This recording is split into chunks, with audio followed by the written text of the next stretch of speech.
Como estamos comenzando, como les dije, vamos a hacer un breve repaso de lo que vamos la charla anterior. Y luego eso sí vamos a adentrarnos en los recursos de apelación, recursos de creación, recursos extraordinarios provinciales y recursos extraordinarios federal, con un break, luego recurso de creación de aproximadamente 10 minutos. Pero antes un mini repaso súper rápido, veremos para acordar algunas cosas que nos van a pasar. Una de las características básicas de los recursos, los más importantes, son tres, de todos los recursos, como también de cualquier tipo de impugnación.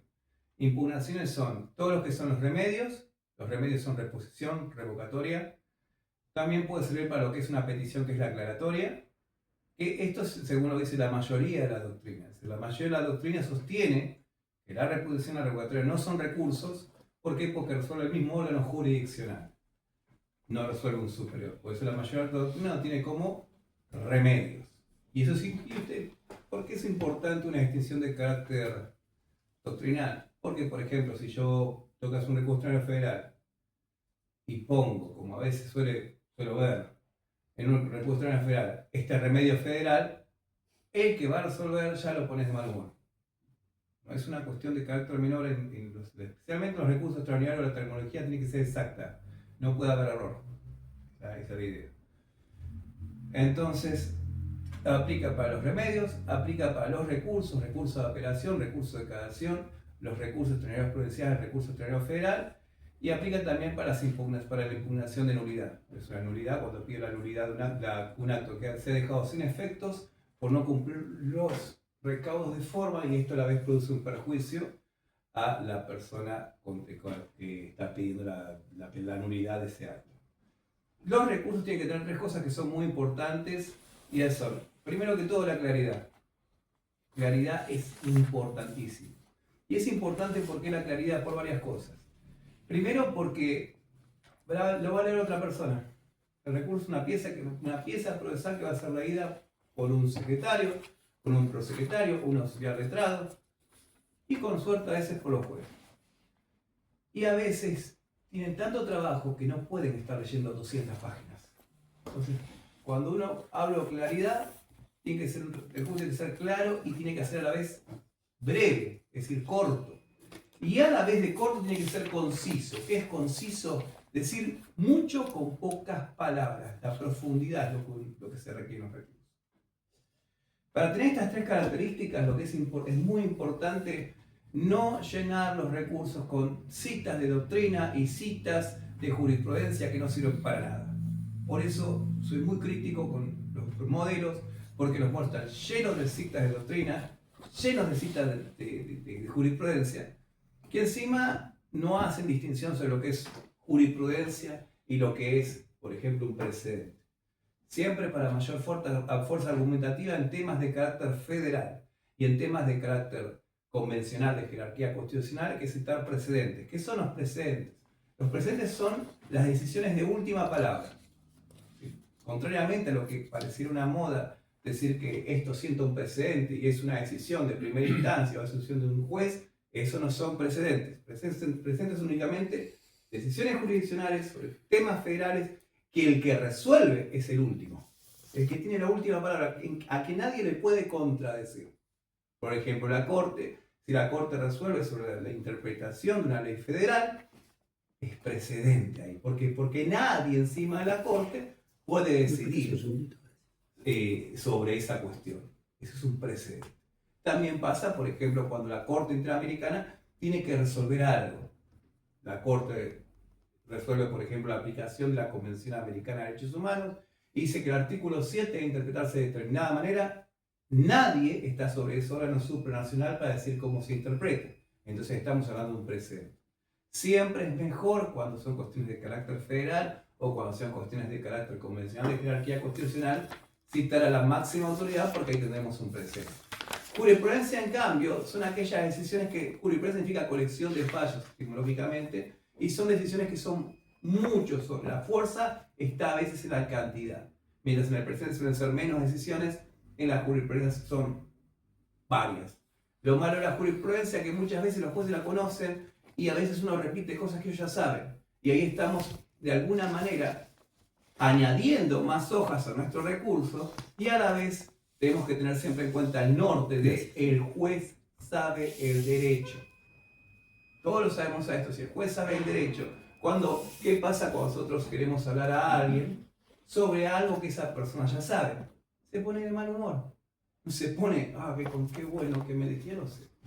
O cuando a quién no le pasa, le cuentan algo, dice, ¿vas a terminar? Bueno, la gente que lee los recursos también le pasa lo mismo. Son cosas que hay que tener en cuenta. Con doctrina pasa lo mismo, y doctrina siempre lo mejor es citar doctrina que sea relevante, que sea la mejor. Si es un tema de carácter federal, Sagüez. Si es un tema de procesal, Mayer, Binder. Siempre autores importantes. Y en lo posible casi nada. Porque tiene mucha menos fuerza argumentativa que un precedente de corte, interamericana, que la jurisprudencia, y la jurisprudencia hasta ahí. La jurisprudencia puede pasar que, por ejemplo, uno quiere ir a un recurso de casación y son 6 salas de casación, uno cita una sala y después justamente te cae una sala que opina lo contrario, y más que fuerza argumentativa añadiste un tiro en el pie, para decir lo que se entiende. Eso en cuanto a las características básicas de los recursos: claridad, brevedad, concisión, y son muy importantes también, especialmente cuando hay una persona de carácter vulnerable, una mujer con un problema que es particularmente eficaz, un delito contra la integridad sexual, un detenido, comunidad de origen, un niño. Siempre que estamos por personas que sean vulnerables, la claridad, la concisión, la brevedad son de carácter obligatorio para todos los operadores jurídicos. Es decir, en realidad, cuando tenemos que escribir peticiones, recursos, cualquier tipo de acto procesal que hagamos, cuando estén personas de carácter vulnerable, hay una obligación, soft law, reglas de Brasilia, a escribir de manera que la persona que tenga el problema jurídico entienda. Es algo que tenemos que hacer nosotros y que también tenemos que exigir a la jurisdicción. Y yo tengo que exigir, usted cuando resuelva de manera que entienda el recurrente, que resuelva el imputado que está detenido. ¿Por qué? Porque lo tiene que entender él. Y como lo explicaba en la clase pasada, autos, que es un Corsa, ¿cuál auto estamos hablando? O oficio, que es un carpintero.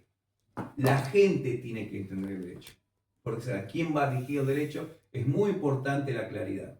Contrariamente al lenguaje artificial que uno puede encontrar en recursos, que uno puede encontrar diariamente en los escritos judiciales, es incorrecto. Y por suerte, la Corte Federal se está poniendo bastante las pilas, para decirlo bien que se entienda, y ha dictado la acordada 2171, que tiene que ver con lenguaje claro. En el mismo sentido también la Corte Provincial.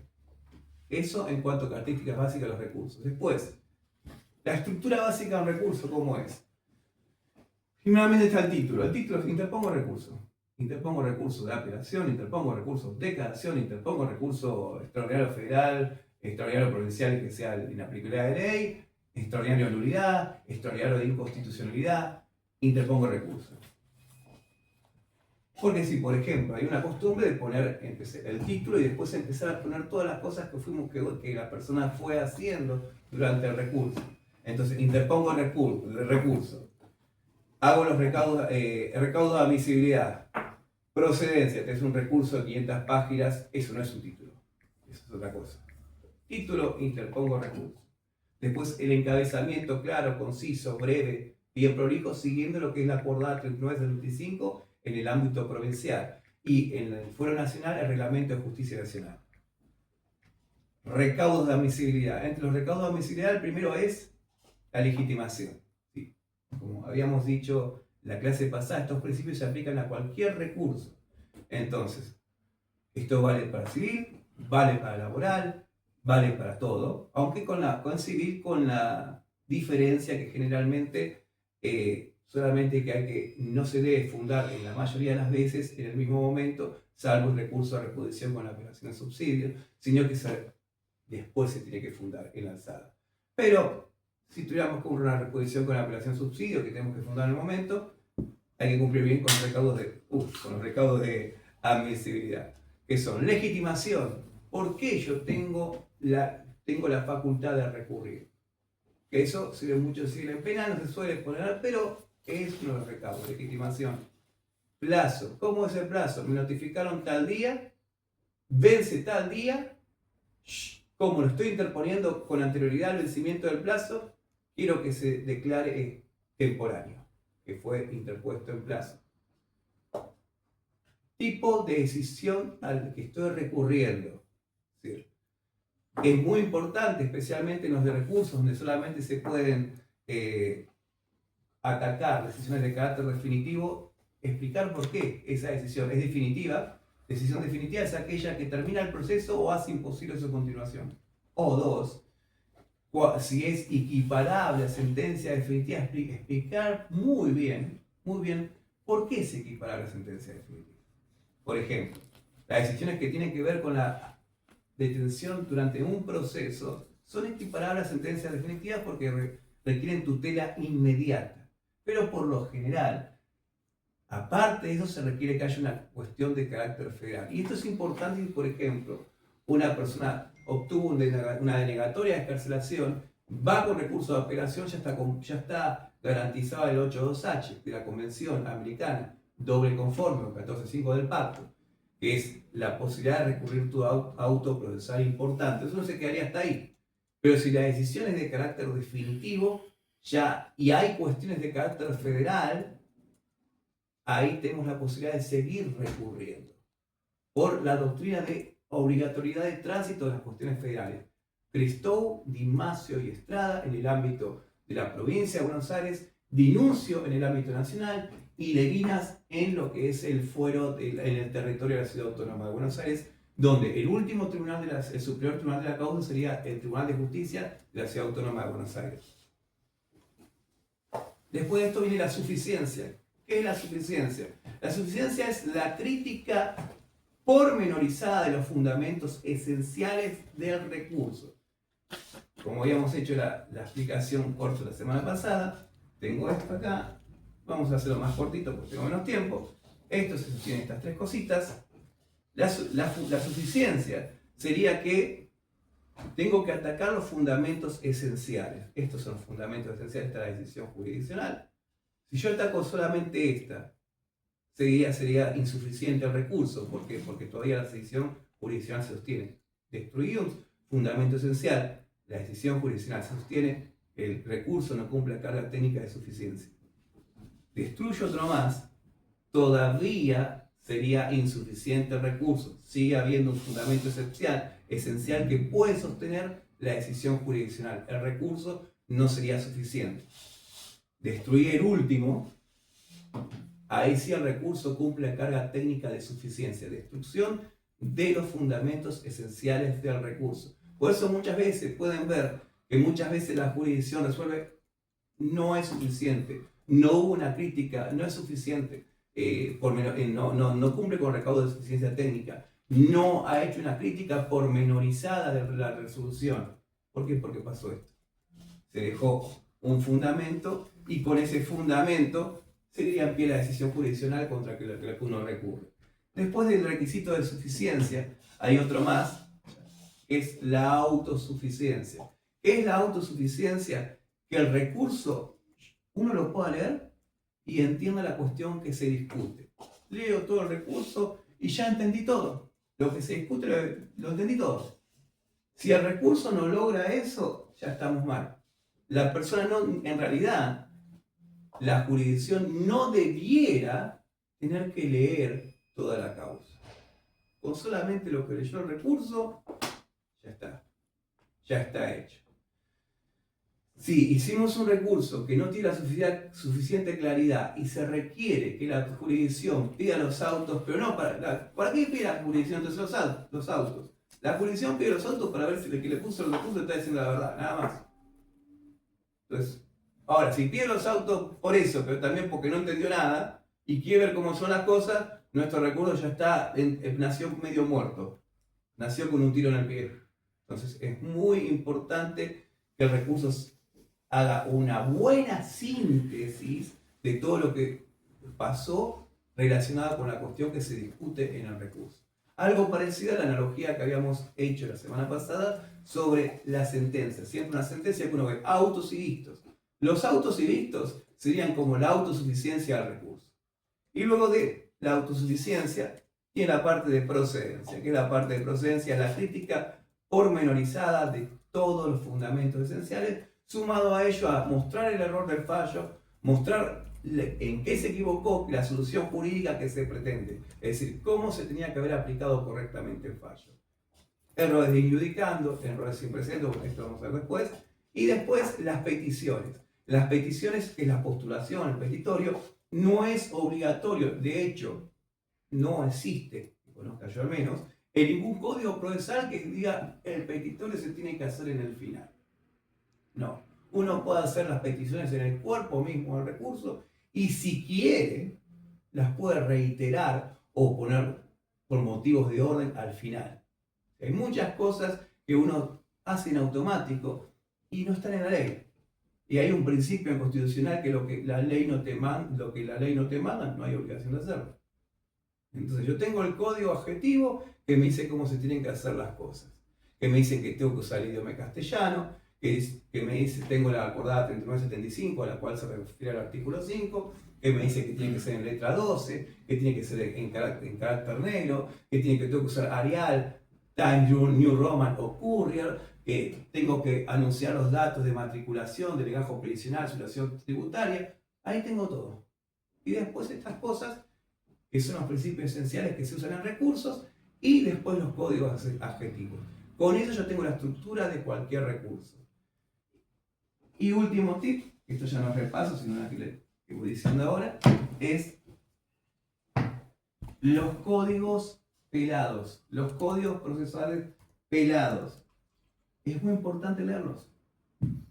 A veces uno quiere, tenés un comentado, tenés Bertolino, tenés Schiavo, tenés Herbel, Ponganillo Fernández, o tenés tal autor o X autor.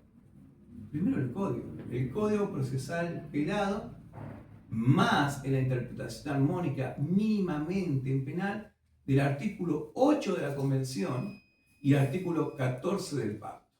Y si estamos hablando de una cuestión en la que está relacionada la libertad del imputado, artículo 7 de la Convención y artículo 9 del Pacto.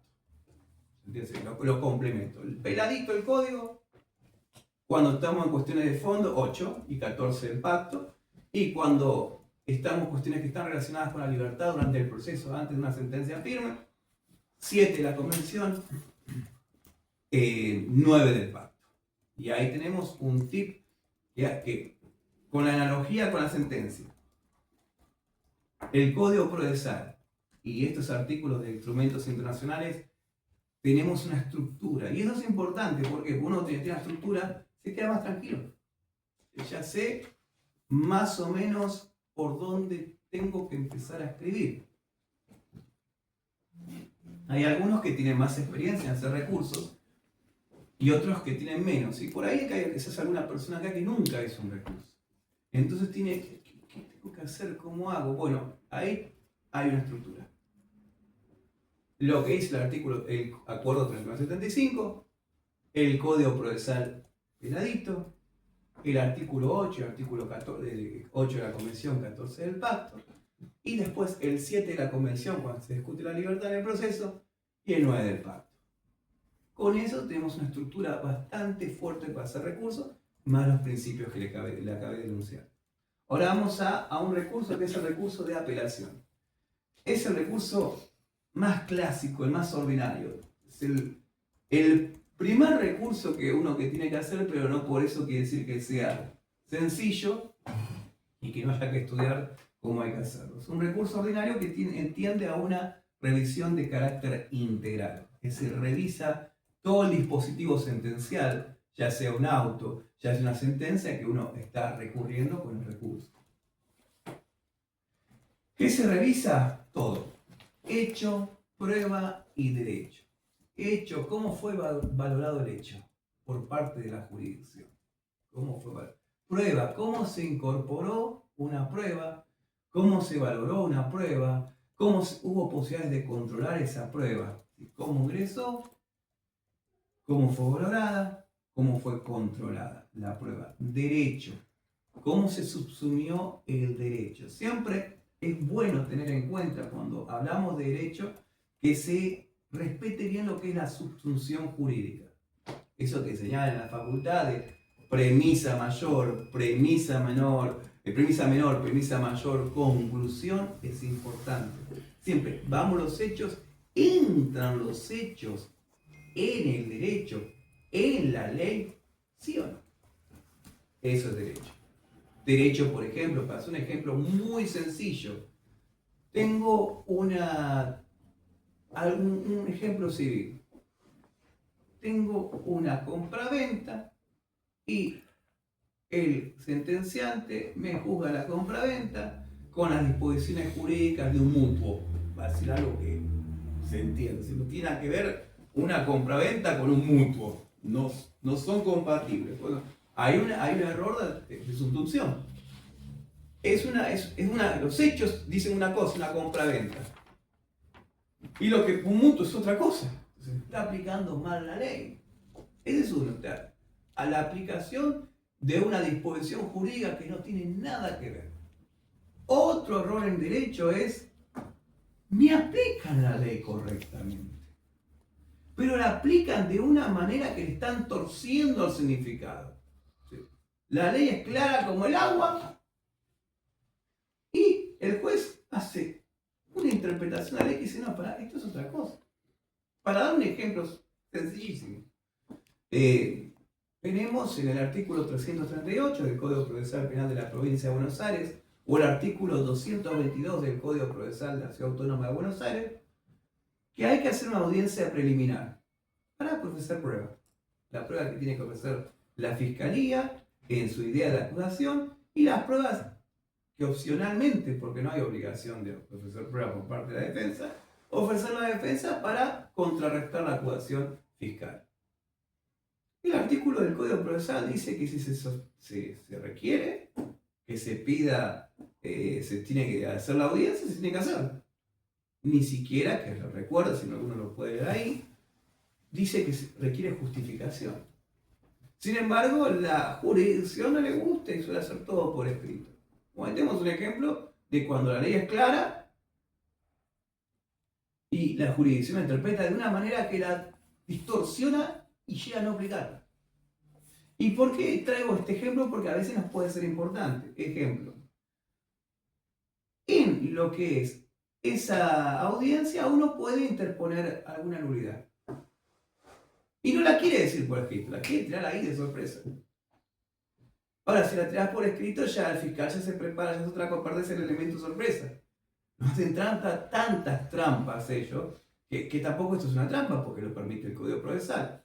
Entonces, ¿por qué yo tengo que decir que voy a interponer una nulidad en la audiencia preliminar si no tengo ninguna obligación jurídica de hacerlo y aparte no está prohibido? Puedo hacerlo en el momento. Entonces, yo por eso quiero audiencia. Quiero la audiencia porque quiero la audiencia, punto. Porque puedo discutir ahí como dice el inciso sexto, algún acuerdo para ir a una suspensión después de esa prueba, o para ir a un juicio, al Instituto de Juicio Abreviado. Quiero la audiencia. Y generalmente la jurisdicción dice que no. Bueno, tenemos un problema con el derecho. El derecho es claro como el agua y la jurisdicción no lo quiere aplicar. Por eso es muy importante cuando se estudia recursos y cuando se estudia derecho en general, que cuando la ley es clara, uno exija que sea aplicada. La Corte dice hace muchísimos años que cuando la ley es clara se tiene que aplicar, en su sentido gramatical, salvo que haya alguna disposición superior que la contradiga y ahí tiene que hacer su interpretación armónica. Entonces, tenemos una ley clara, exijamos que se aplique. Tipos de error, improcedendo, y todo lo improcedente tiene que ver con hecho y derecho. Todo lo que sea la valoración de la prueba, la valoración de los hechos, cómo ingresó una prueba al proceso, si hubo posibilidades de control por parte de la defensa, cómo fue valorada también, se usó la sana crítica. ¿Cómo aplicó el juez las máximas de la experiencia en el caso concreto? Indudicando, bueno, subsunción legal, lo que acabamos de hablar. Cómo el juez subsume los hechos en la disposición jurídica. Cómo en el caso en concreto el juez interpretó el derecho, indudicando. ¿Qué se puede apelar? Sobreseimiento, prisión preventiva, excarcelación, exhibición, ya sea el otorgamiento de una excarcelación o la denegatoria de excarcelación, exhibición lo mismo. Denegatoria como otorgamiento de exhibición, elevación a juicio, sentencia correccional, que tiene un plazo de 20 días, diferente al plazo de la mayoría de las apelaciones para realizar el recurso de apelación. Los plazos. La regla es 5 días. Casi todos los recursos de apelación en el ámbito de la provincia de Buenos Aires son 5 días. En lo que es la ciudad autónoma de Buenos Aires suelen ser 3 días. En el fuero, especialmente en el fuero nacional. 3 días. Aunque hay la excarcelación, la asignación de prisión, porque está en juego la libertad, exigen un plazo menor, 48 horas. En el fuero nacional, el plazo es de 24 horas. Y después la sentencia correccional, que me hizo un spoiler de mí mismo, 20 días. La interposición, como en todos los recursos, no solamente en este, es ad hoc quo, es quién me hizo la decisión que me está agraviando, que perjudica a mi cliente y toca expresar esto a la manera de agravio ante el quo, ante el mismo órgano jurisdiccional que dictó la decisión que estoy recurriendo. En plazo, el plazo, 5 días, en la mayoría de los casos como regla, 48 días de denegatoria de excarcelación, denegatoria de exhibición de prisión. Y la decisión tiene que ser apelable expresamente, quiere decir que expresamente el código dice esto se puede apelar.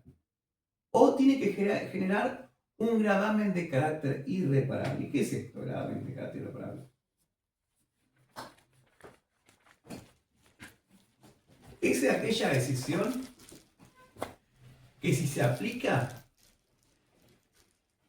cuando yo la quiero, me genera un perjuicio concreto al recurrente que requiere de tutela inmediata. ¿Sí? ¿Lo puedo apelar después? Sí, pero ya no me sirve. Por ejemplo, le voy a hacer un ejemplo de denegatoria de esta condición de gravamen de carácter irreparable. El ingreso de una prueba, dicen que no. Entonces, muchos sostienen, y puede ser que un poco esté correcto, que esto no genera un gravamen de carácter irreparable. ¿Por qué? Porque alguno puede decir, bueno, usted tiene el recurso de casación posterior si llega a perder, porque por ahí usted no pierde, usted no es condenado, entonces esa prueba que usted se quejó que no se la daban, no pasa nada, ¿qué perjuicio está? Se le ganó. Entonces no se generó perjuicio. Entonces, el perjuicio tiene que ser un perjuicio que realmente esté sucediendo a la persona, no un perjuicio conjetural, no un perjuicio a futuro, un perjuicio que realmente esté sucediendo y que requiera tutela inmediata y saber justificar esto. ¿Cómo se justifica esto? Una de las maneras es a través de decirlo concretamente. ¿Qué es lo que está? ¿Cuál es el perjuicio que se genera? Otra que es, aparte hay que hacer, en lo posible, tomarse el trabajo de investigar si de acuerdo al criterio de la Suprema Corte de Provincia o al criterio de la Corte Federal, esto genera un gravamen de carácter irreparable. Por ejemplo, la denegatoria de libertad en el fuero federal,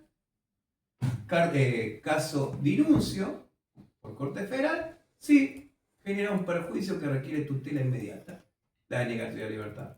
Perfecto. Ahí no tenemos que estar discutiendo, uno puede poner, bueno, debido a esta decisión, el recurrente, mi asistido, está preso en tal lugar, sí, está bien por él. Está preso él, no la familia, está por un perjuicio personal, concreto. Pero aparte, le ahorro todo este escrito, le pongo 2 líneas, la Corte ya lo decidió. ¿Dónde? En denuncio.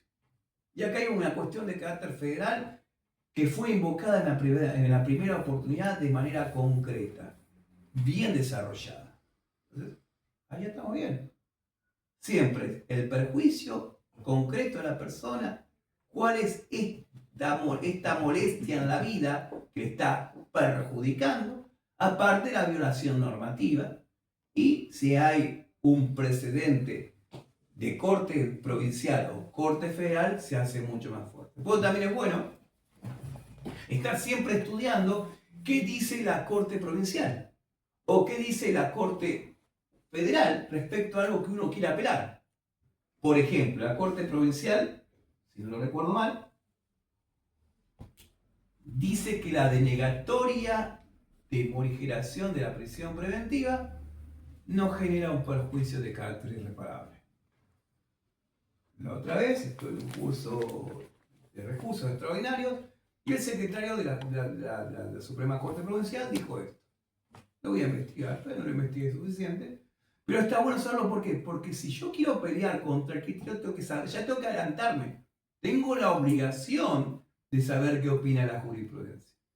Entonces, si yo voy a recurrir a una decisión que yo considero que me genera a mi cliente un perjuicio de carácter irreparable y sé que la jurisprudencia opina otra cosa, se puede dar vuelta, sí, pero tengo que estudiar los fundamentos y hacer fundamentos novedosos.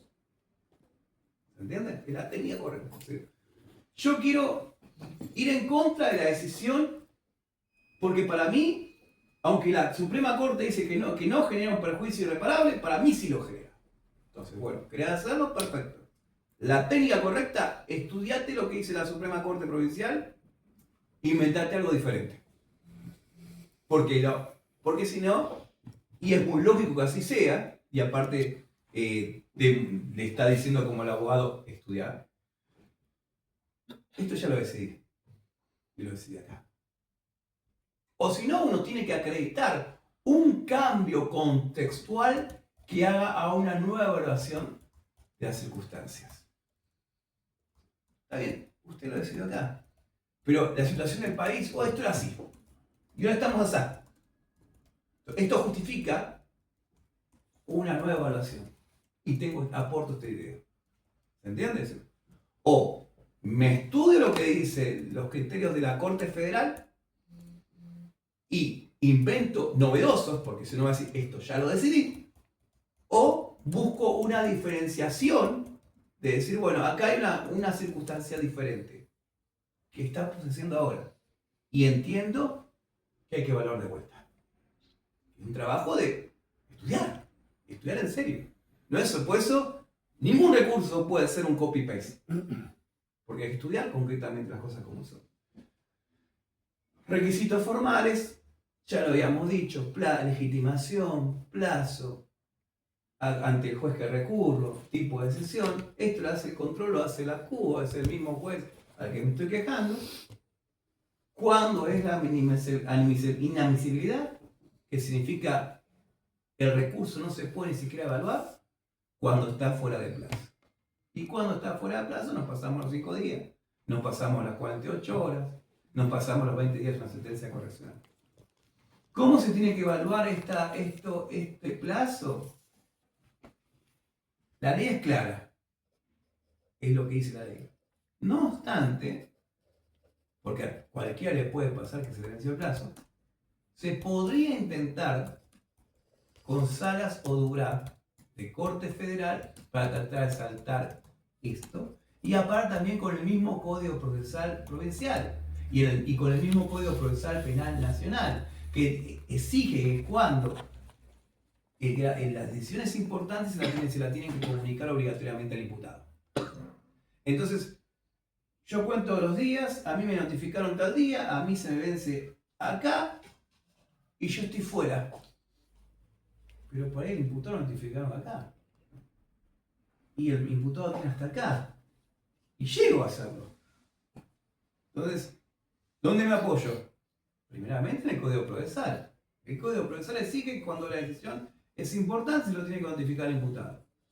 Y segundo, se puede intentar hacer una argumentación apoyándose en salas y en dura que dicen ambos que cuando las decisiones, cuando los recursos no son potestad de la defensa, sino que son del imputado. Si bien no lo dice para recurso de apelación, lo dice para la denegatoria de admisión de un recurso extraordinario federal. Es diferente el caso, y recuerden también en precedentes, de Corte Federal especialmente, no hay obligación de aplicarlo, porque no tenemos un stare decisis vertical obligatorio, como lo tiene, por ejemplo, la Corte de Estados Unidos. La jurisprudencia de Corte Federal no es de carácter obligatorio. Tiene una fuerza combinativa fuerte, pero no es obligatorio. Después, bueno, tendría que ir un poquito más del tema para explicar las características de la obligatoriedad y los fallos de corte. Así que hasta ahí para tirar, como quien dice, un centro, una punta. Queja. Para mí fue temporáneo y el acudo me dice que es extemporáneo. Bueno, queja. La queja es contra la denegatoria. ¿Y qué tengo que combatir en la queja? Tengo que combatir la decisión que dice que es inadmisible, la inadmisibilidad. Revertir el juicio de inadmisibilidad. Porque a veces pasa que en la queja, por un mal entendimiento de los recursos, alguien que quiere hacer, mejorar el recurso. No es la oportunidad. No es el momento. La queja es únicamente contra el juicio de inadmisibilidad. Me dijeron que estoy fuera de plazo. No, estoy en plazo por esto, esto y lo otro. O estoy fuera de plazo, es verdad, no llegué tarde. Pero la naturaleza de la decisión que se tomó exigía la notificación al imputado, y contando de la notificación al imputado, estoy en plazo. Aparte, creo que en estas circunstancias, Salas y Dubrá, y añado otro más, Maidana de Corte Federal, si bien son para otro tipo de recursos, pueden aplicarse cambiando lo que hace cambiar. Ahí tengo una queja por plazo. ¿La queja dónde va? A la Cámara. Y no tiene que ver con el fondo, solamente con el cumplimiento o no de los recaudos de admisibilidad. El acudo va a decir que no se cumplieron los recaudos de admisibilidad, uno que va a decir en queja sí cumplió el recaudo de admisibilidad. Hay un doble control por parte de la Cámara. Si el acudo dice sí, se cumplió todo el recaudo de admisibilidad, después la Cámara lo va a mirar de vuelta. Siempre hay que tener en cuenta que no se cierra del todo la cuestión cuando dicen admisible el recurso, lévense las actuaciones. No, está el doble control. Ahora pasamos a otra partecita del recurso de apelación. La procedencia. La procedencia, para que se entienda bien sencillo, es ¿tiene o no tiene razón el recurrente? No sé si han visto muchas veces que cuando uno va a leer una decisión sobre un recurso, primero explican los autos y vistos, más o menos un resumen de la situación que están discutiendo. Después, sí, la verdad que fue interpuesto por alguien que estaba legitimado, fue en plazo, y pone muchas veces la preguntita: ¿asiste razón al recurrente? Esa es la procedencia. Responde a esa pregunta, a ese interrogante: ¿asiste o no asiste razón al recurrente? Esa es la procedencia. ¿Qué tiene que uno demostrar? Que tiene razón. Tan sencillo como eso.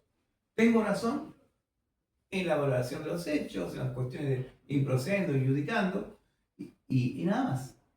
La decisión puede ser que tome después el superior en un recurso, inadmisible, que eso también cuando hay un doble, siempre que hay el doble control de admisibilidad, y a veces lo hacen por error. Muchas veces pasa que estos términos de inadmisibilidad e improcedencia los confunde la misma jurisdicción. Porque, por ejemplo, si el recurso es inadmisible, no hay que mirarlo directamente. Usted no cumplió con el plazo, usted no está legitimado para recurrir, la decisión que está recurriendo no genera gravamen irreparable, es una apelación. No lo voy a mirar, no puedo mirarlo, porque no puede entrar. Así como es. Y a veces uno que ve, que dice, sí, fue interpuesto por el legitimado, el defensor, fue interpuesto en plazo, y había un gravamen, denuncia, gravamen irreparable, sí, puede ser que sea así. Y después, escriben, hacen las consideraciones de hecho, prueba, de todo el derecho, y ponen inadmisible. No, es un error, es improcedente. Entonces hay que tener en cuenta que la jurisdicción, no sé si queriendo o sin querer, confunde muchas veces estos términos que en las doctrinas están totalmente pacíficos. Inadmisibilidad tiene que ver con recaudo de forma de recurso, procedencia sobre el fondo. ¿Tiene o no tiene razón? ¿Asiste a razón recurrente o no asiste a razón recurrente? Solamente eso. Entonces, a veces hay que revisar bien la decisión porque cometen este error conceptual. Decir que es inadmisible cuando es improcedente. Y lo peor que a veces hasta la misma Corte Provincial comete este error. Es decir, no es que lo comete el juez de primera instancia. No, lo comete la Corte Provincial. Un montón de veces dice inadmisible cuando analizó todo el recurso, cuando analizó el fondo de la cuestión y dice inadmisible. Y eso también genera problemas para recurrir. ¿Por qué? Porque supuestamente el juez sabe el derecho. Porque supuestamente el juez al decidir no solamente decide, sino que tiene una función de carácter pedagógico. Y si no la cumple, ¿cómo no va a aprender? Por eso es bueno estudiar técnica recursiva para darse cuenta de estas cosas que pasan todos los días. La segunda decisión, improcedente. ¿Qué está diciendo la jurisdicción? La verdad que estaba legitimado, la verdad que estabas en plazo, la verdad que había un perjuicio, la verdad que había una decisión de carácter definitivo o expresamente apelable, la interpusiste correctamente al órgano jurisdiccional que correspondía, cumpliste con todos los lineamientos del artículo 39-75 en la provincia de Buenos Aires o en el Foro Nacional con reglamento de justicia nacional, pero en lo que es el fondo no te asiste la razón. Y te tiene que refutar los considerandos. Dice tal cosa, está mal por esto. Dice tal cosa, está mal por esto. Dice tal cosa, está mal por esto. Está todo mal. Entonces, por eso, la forma se cumplió, perfecto. Entraste como, siempre este mismo ejemplo, por ahí ya lo di la semana pasada, pero para mí es muy gráfico. Concurso de baile de tango. Las parejas de tango van vestidas con traje, el hombre va vestido con traje y la mujer con cierto vestido de gala. Si la mujer va en malla, no va a poder participar. Si el hombre va en bermuda y con ojota, no va a poder participar. Eso es la admisibilidad, de dejar entrar. ¿Cuál es la procedencia? La pareja fue vestida el hombre fue con el traje correspondiente, la mujer fue con vestido de gala y aparte bailó bien y ganó el concurso. Esa es la procedencia. Y cuando es procedente, hace lugar. ¿Y cómo puede hacer lugar? Puede hacer lugar con una casación negativa o puede hacer lugar con una casación positiva. Ahí me lo comí en la diapositiva, pero lo explico acá. Casación negativa. Generalmente los errores improcedendo de hecho y prueba. Una valoración de carácter arbitrario, una valoración procesal. Entonces, como hubo esto, se tiene que reenviar para que otro aplique bien lo del proceso y juzgue de vuelta. Casación negativa. Revoca, agarra la decisión, llegó la decisión a la jurisdicción, y la jurisdicción ¿qué hace? La casa, la rompe, significa casar, y la envía al inferior para que resuelva de vuelta. Casación negativa. Casación positiva. Llega el recurso, llega la decisión recurrida, la mira y dice, acá tiene que ver con cuestiones de derecho. La interpreta nuevamente. Y resuelve, casación positiva. Por eso también es bueno tratar de entender estas categorías. Porque cuando es casación positiva, lo correcto en la postulación, en el petitorio es resuelva, y resuelva así. Y enunciar bien lo que uno pide. Ahora también, como les había contado una experiencia que tuve hace 9 años, a veces conviene hacerse el tonto. Yo tenía un caso de una decisión que era arbitraria conforme a la doctrina arbitraria de sentencias, y yo sabía que lo correcto cuando hay algo que nulifica una decisión es el reenvío. Casar y reenviar. Pero yo quería que mi cliente salga ya. Yo no quería reenvío. Pero allá. Entonces yo estaba en ese dilema, me tiene que reenviar. Yo no quería rompemos todos los vasos. No quería esto. Yo quería un vasito nuevo. Ahí mismo. Solamente pedí. Y lo hice en ese momento de una manera quizás algo grotesca. Quiero la libertad de mi cliente. ¿Sí? Cualquier persona en la calle podría haber dicho lo mismo que yo, tranquilamente.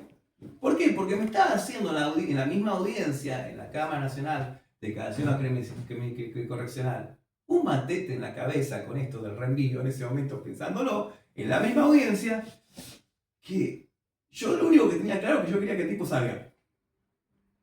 Y ante el apuro, porque la verdad me apuró, del constitucionalista Sarrabaluz, que era el presidente de la declaración, doctor, lo escuchamos 20 minutos, el reglamento es de 10, como su argumento es bastante interesante, lo dejamos algo más, pero usted ya ha hecho el doble de tiempo. Por favor, redondee. Con las palabras. Así, ahí en el momento, y yo estaba con el lío en la cabeza que no se puede ir más. ¿Qué pasa? ¿Por qué estaba tardando de más? Porque no sabía cerrarlo.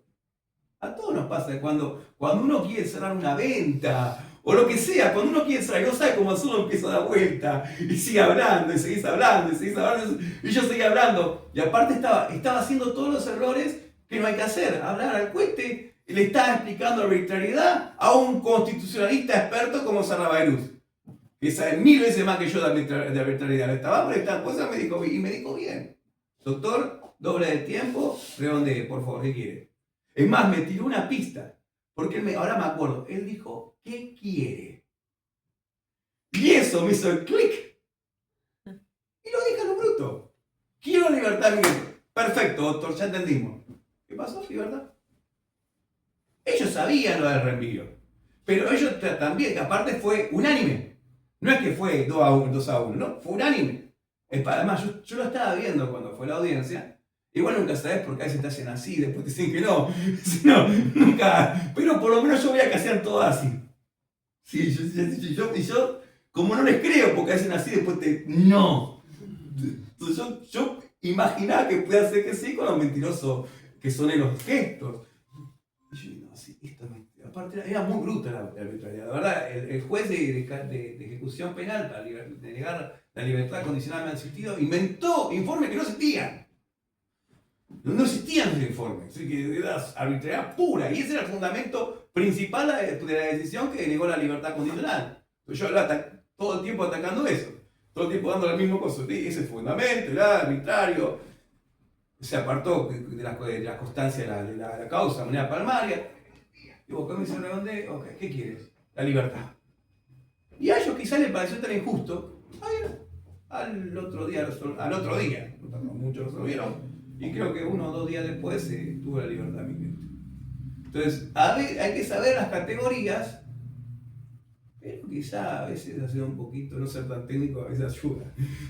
En mi caso yo me di cuenta, en el mismo momento me estaba dando cuenta. Esa diferenciación, si bien yo la venía estudiando, ahí me terminó de hacer clic. Después ya ahora la hago de manera automática. Entonces, ¿dónde se gana y se pierde? Los recursos y el recurso de apelación en el fundamento central. Yo tengo la obligación como recurrente de hacer recursos que sean fundados, mientras la jurisdicción tiene que ser motivados. Tengo que demostrar bien el error del fallo. Acá se equivocó, esta es la solución y por eso pido esto. El agravio debe ser concreto. ¿Qué es el agravio? El agravio, y después tenés el gravamen, agravio, el perjuicio, me gusta decirlo más a mí, lo que realmente le pasa a la vida de la persona por la cual uno recurre. ¿Sí? La violación normativa, se viola el derecho de defensa en juicio, se violó las garantías mínimas que componen el debido proceso, se violó el derecho a tener un proceso en libertad. Bueno, ok, perfecto. ¿Y cómo? En el caso en concreto para tal cosa. Eso es, la violación normativa, el perjuicio concreto que se le causa a la persona y explicarlo. de manera técnica, es decir, breve, conciso, de manera directa, sin dar tantas vueltas, sin explicar el derecho al juez. Después hay más técnicas, pero bueno, después las vamos a ir explicando. Apelar no es un derecho, es una técnica. Esto es una frase un poquito motivacional que quise poner. Es técnica. Los recursos son técnica pura. Y después algunos consejos, que esto lo voy a decir después, así que esto lo dejamos ya para la próxima. Y así al menos lo veo yo. ¿Alguna pregunta sobre apelación? Porque podemos hacer los otros. Bueno. Pregunta, sí. Sí. Respecto a la introducción de agravios, lo que uno plantea en el recurso escrito propiamente y la audiencia oral. Sí. Tengo entendido que uno no puede agregar agravios respecto a lo que planteó de manera escrita al momento de la audiencia, ¿verdad? No. ¿Es así? Uno puede ampliar el agravio, agregar No introducir nuevos, ¿verdad? Porque me pasó en un caso en personal. realidad, uno en el código objetivo, ¿cuáles son las disposiciones jurídicas? Está hablando solamente del Código Procesal Penal de la provincia. Sí. Cuando uno tiene que mirar del 421 al 435, son todas las disposiciones generales para todos los recursos. Después tenés del 437 al 447. Entonces, ahí tenés todos los requisitos. Si no hay una prohibición expresa, que ahora no la recuerdo si lo hay, por la letra de la ley, podría introducir. Ahora, lo más correcto para todo es tratar de, en el recurso mismo, hacerle como una listita de supermercado. Agravio por esto, agravio por esto. Hoy no lo desarrollás tanto, es decir, todo esto lo voy a desarrollar en la audiencia. Acá tengo un tiempo expuesto. Son, por ejemplo, te estás apelando a una denegatoria de excarcelación, tenés 48 horas. Te estuviste jugaste al fútbol, saliste con tu novia y de todo, se te comiste un día. Te queda un día más. Y al otro día llega, uy, me quedan 10 horas. Bueno, metés todo rápido y como sea, y después lo desarrollás. Y ahí mismo le justificás, por esto que la audiencia. Yo acá introduje los perjuicios concretos y los expliqué a manera de agravio, los expliqué más o menos. Necesito una audiencia para poder desarrollar la sentencia. Esa es la mejor, para no pifiarle nunca. Todos se ataca la decisión en sus fundamentos esenciales, decís los perjuicios que la violación normativa y el perjuicio concreto, y lo explicás de esa manera, y le explicás que eso se llama agravio. Cortito. Eso no puede escapar. Entonces, si querés ir a audiencia, que la audiencia muchas veces es buena, porque si no, el juego es un papel. Cuando uno a veces va a audiencia se logran cosas, y a veces se logran cosas antes de la audiencia, hablando ya con el secretario. Entonces, ayuda a la audiencia, sí, muchas veces ayuda y ayuda bastante. O te encontrás antes con la fiscal y dice, doctor, yo quiero una cosa, usted quiere tal cosa, yo quiero esto, y llega una situación entre medio, bueno, si usted pide tal cosa, yo no me voy a poner. A mí me ha pasado. Entonces, por ejemplo, una vez me fui a una audiencia que era una morigeración de yo pedí una excarcelación 5 días antes de la decisión por la cual se tiene que la decisión que tiene que tomarse respecto a si procede o no a la prisión preventiva, uno puede hacer una audiencia. Eso es el Código Procesal. Entonces yo pedí la audiencia. Vamos a la audiencia, que es casi una apelación, en realidad no llega a ser una apelación, pero aplica para lo que es todas las audiencias. La fiscal me dice, yo en la morigeración estoy de acuerdo, la excarcelación no. Yo no me voy a poner a la morigeración. Ok. Y bueno, yo pedí la excarcelación y pedí la morigeración. Y la fiscal me dijo que no a la excarcelación, con 2 cosas, porque ya sabía que... Y es más, a mí en realidad, en el caso en concreto, me convenía más la morigeración que la excarcelación.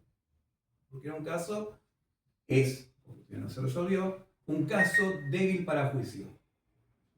Entonces yo dije acá... Además, una cosita importante, cumple plazo. ¿Cómo? Si tiene morigeración, cumple plazo.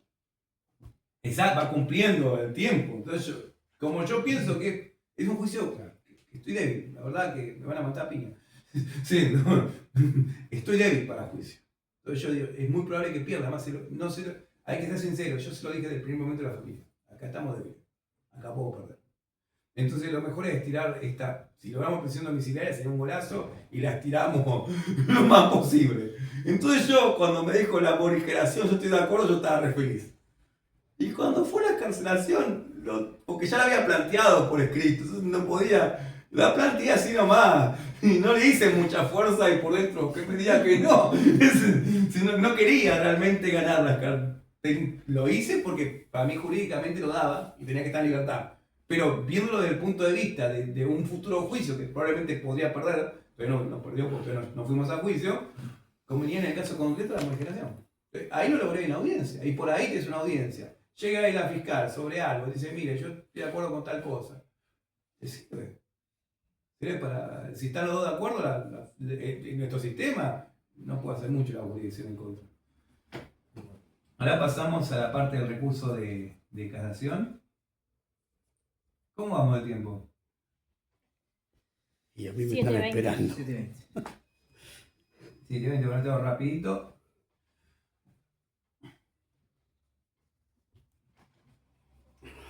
Recurso de casación, como la técnica lo mismo que el otro, en cuanto en técnica. En la técnica, una cosa importante al recurso de casación. Por acá yo le puse un recurso extraordinario, revisión principalmente de derecho. Y es verdad, es un recurso de carácter extraordinario. Cuando uno lo va a leer al Código Procesal Penal de la Provincia de Buenos Aires, el recurso es extraordinario. Entonces, ¿por qué yo le acabé de decir recién que es igual que el anterior? Bueno, la apelación dijiste que es el más ordinario que existe. Te estás contradiciendo. ¿Sí? Me estoy contradiciendo. Porque el código el código no es que se contradice, sino que en la arquitectura del Código Procesal, este recurso es extraordinario. ¿Y qué problema tenemos si tenemos un recurso extraordinario y tenemos una sentencia? El 8.2H de la Convención y el 14.5 del Pacto. ¿Qué dicen? Te pido mil disculpas, pero me están esperando. Okay. ¿Qué dice la Convención? ¿Qué dice el 8.5?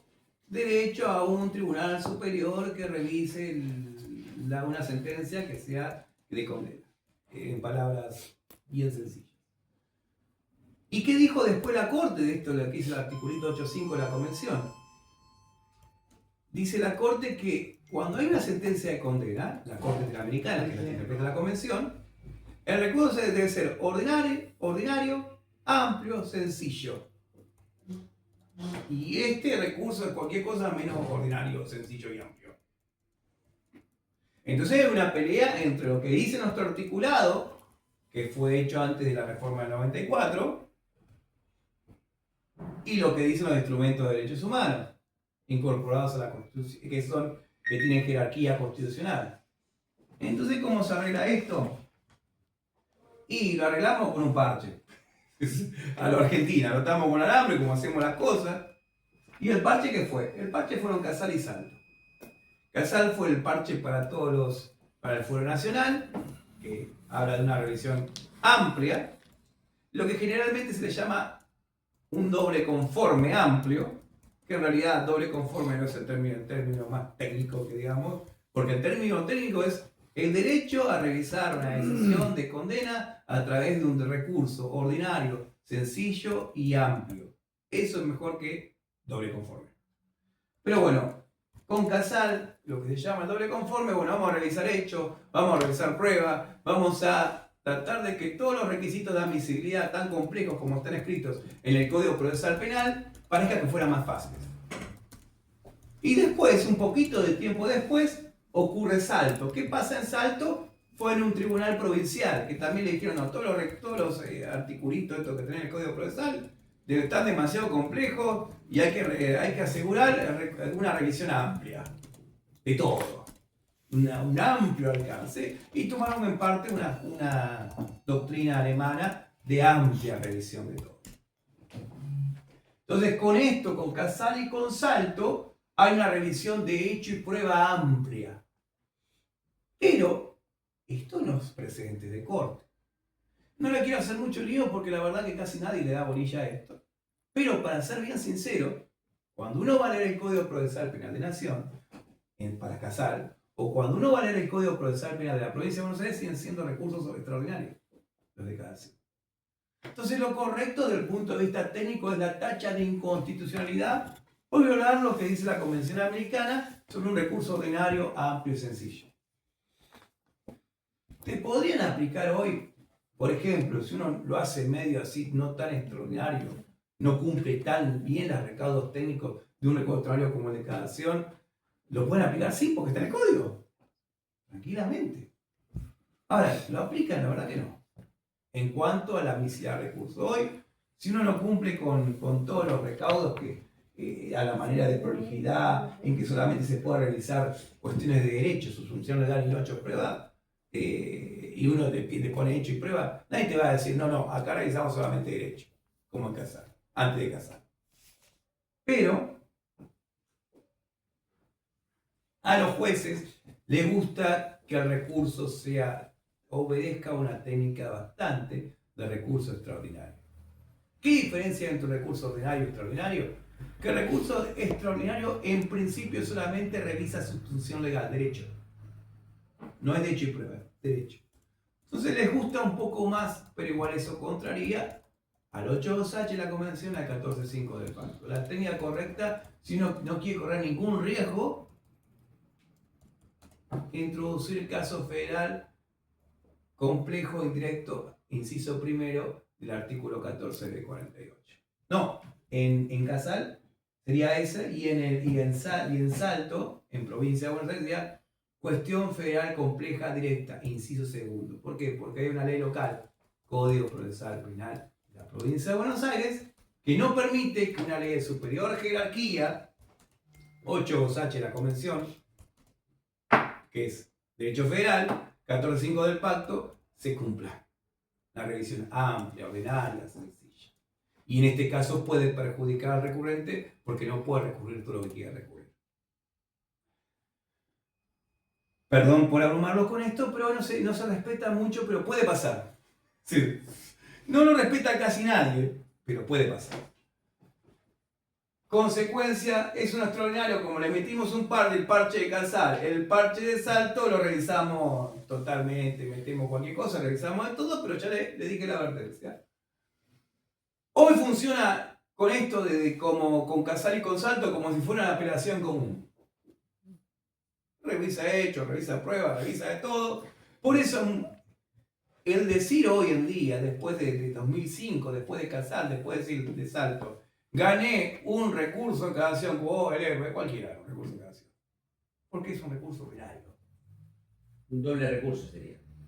Es un doble recurso, ¿no? Claro, apelación. No. No, porque acá estaba hablando de la condena. Ok.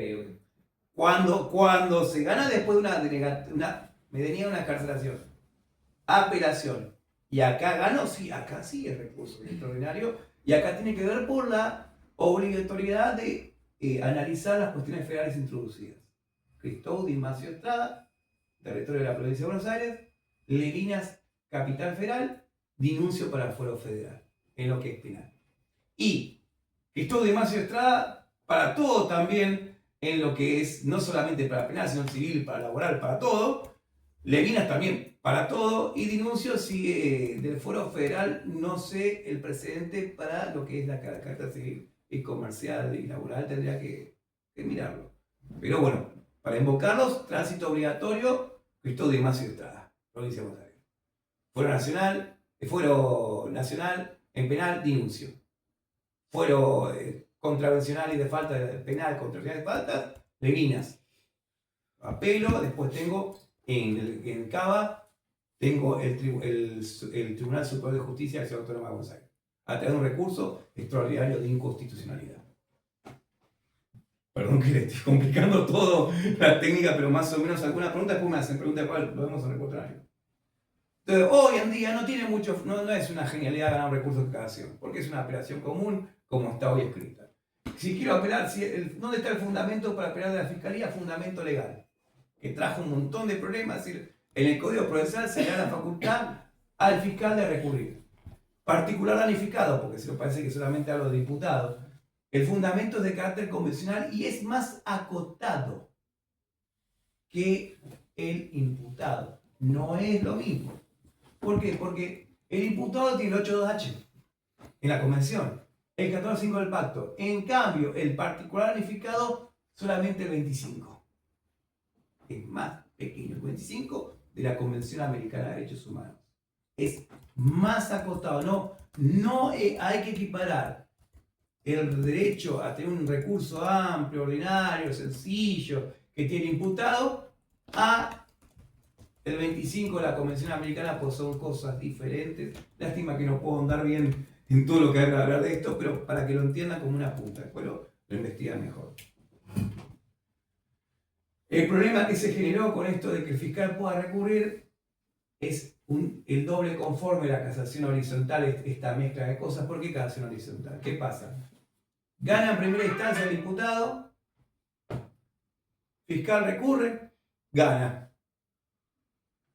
Y tengo que revisar, pero tengo solamente un recurso extraordinario de inaplicabilidad de ley, o extraordinario de nulidad, o extraordinario de inconstitucionalidad. Y encima el margen ya no es un recurso ordinario, amplio, sino todo lo contrario, es recurso súper técnico y nada de sencillo. Entonces, acá esto, ¿qué se ha resuelto con estos líos? Bueno, lo resuelve de vuelta a casación. Chambla y Duarte son dos presidentes de corte, y después hay otro que se llama, de corte interamericana, Mohamed versus Argentina.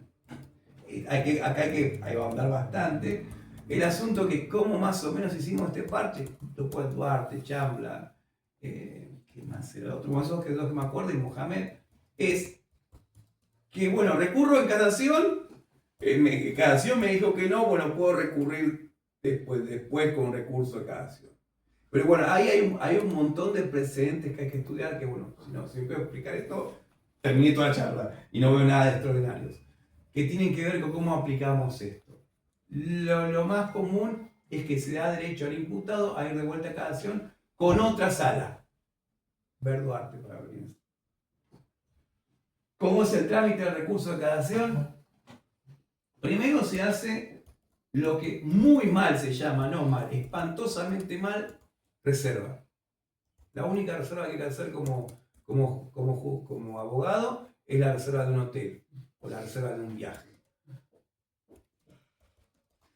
Si no, hay que leer el artículo 450 del Código Procesal y ver si en algún lado aparece la palabra reserva ahí. No aparece.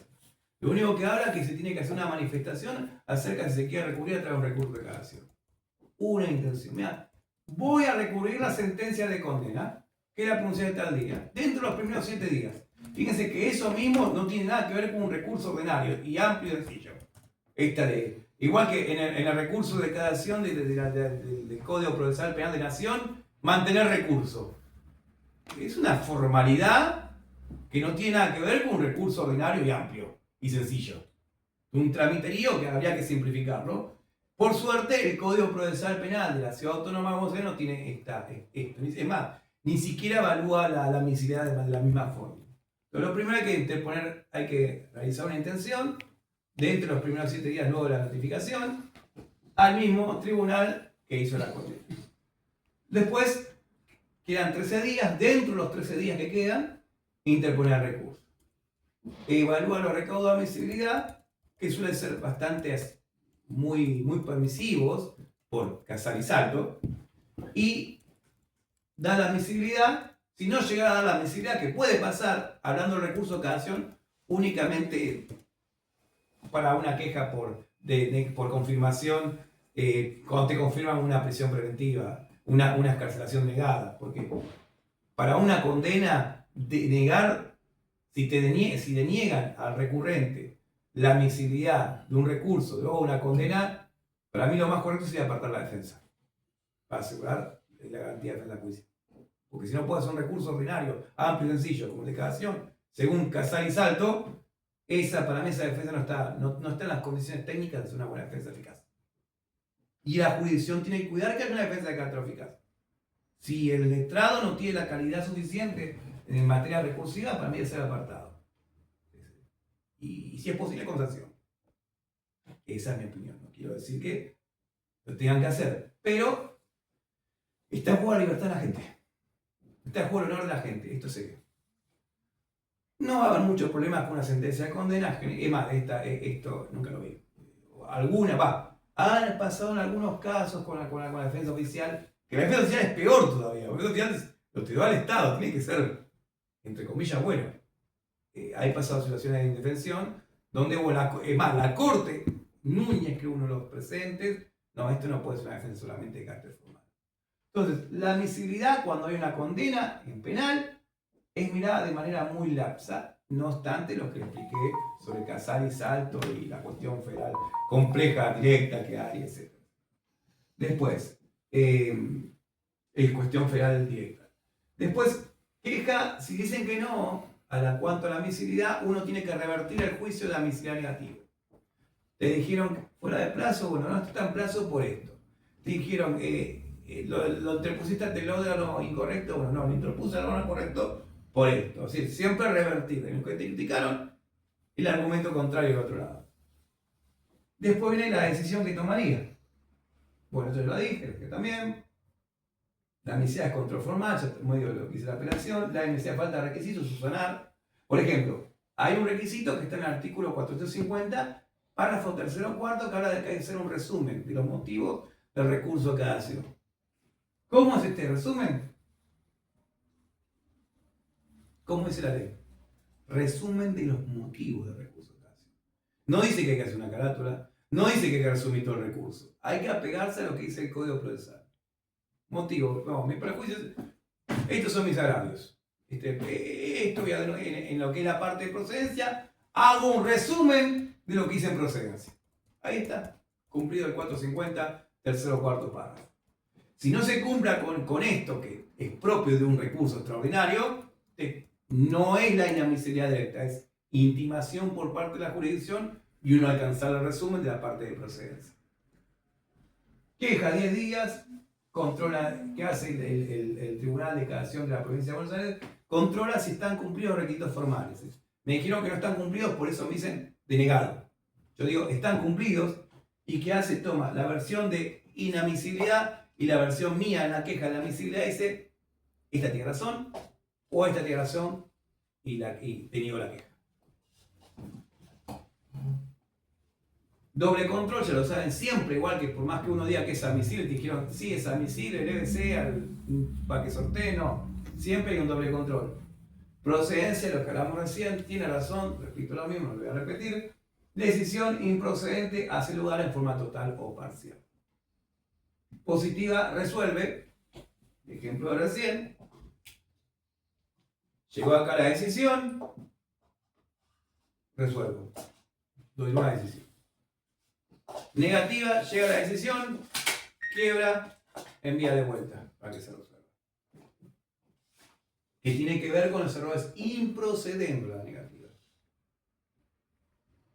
No confundir, esto yo me estoy spoileando a mí mismo, se gana, se pierde también la técnica de agravio, el fundamento, no es un recurso más, es técnica avanzada, hasta ahí nomás. Hasta ahí nomás porque en realidad, para mí, todos los recursos son bastante parecidos cuando uno lo analiza en cuanto a los requisitos comunes. Tienen muchos requisitos comunes, hay requisitos propios. Para mí casi todo recurso requiere una técnica avanzada. ¿Por qué? Porque hay recursos y base en el recurso extraordinario federal que se preparan antes, pero eso es la hora que viene. Y bueno, 5 minutitos nomás porque estamos cortos, me sería un poco del tiempo y vamos a la segunda parte, ¿ok?